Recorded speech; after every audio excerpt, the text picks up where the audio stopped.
I'm going to read from the book of Mark, chapter 5.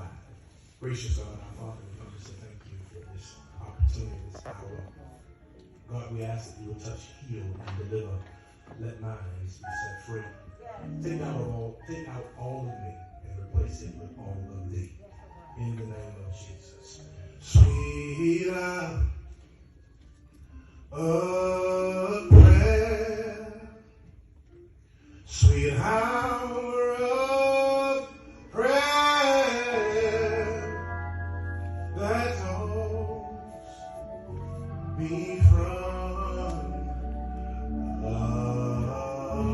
world of care and bids me against the Father's throne, makes all my wounds and will shed known, makes all my wounds and will shed known. Mark chapter 5, commencing at verse 24. So Jesus went with him. A large crowd followed and pressed around him. And a woman there who had been subject to bleeding for 12 years. She had suffered a great deal under the care of many doctors and had spent all she had. Yet instead of getting better, she grew worse. When she heard about Jesus, she came up behind him in the crowd and touched his cloak.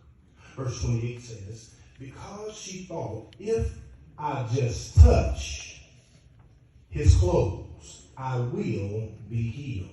Verse 29 says, immediately her bleeding stopped, and she felt in her body that she was freed from her suffering.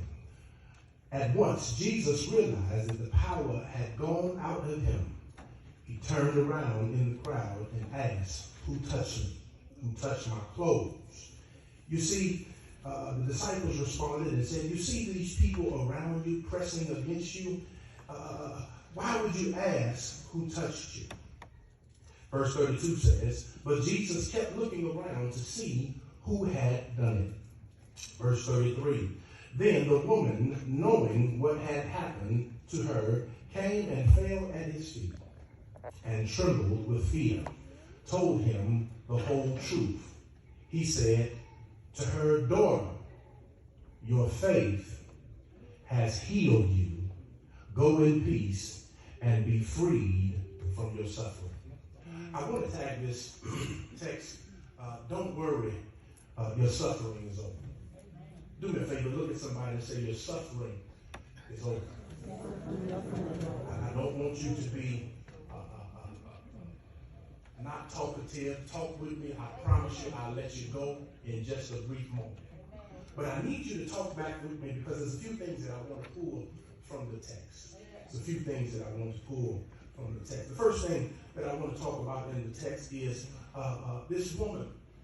Believe it or not, she had some issues going on, but she had some consequences along with these issues. The first consequence was that she, this wasn't even her situation. They were on their way to Jairus' house as this situation took place. She interrupted the flow because Jairus needed Jesus to come and fix his daughter. She interrupted the flow. That was the first thing that I want to point out. The second thing that I want to point out, ladies and gentlemen, is this woman had already exhausted all of her funding. How many of you ever gone broke trying to fix something?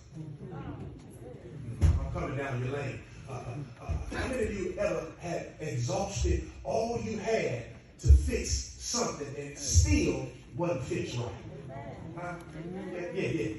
Okay. So the third thing I want you to understand that she had sought out professionals. How many of you have talked to people and said some things or conversed with them thinking that they had the right answer to your situation or to your dilemma. Yeah, some of you still doing it because you had all your business out on Facebook.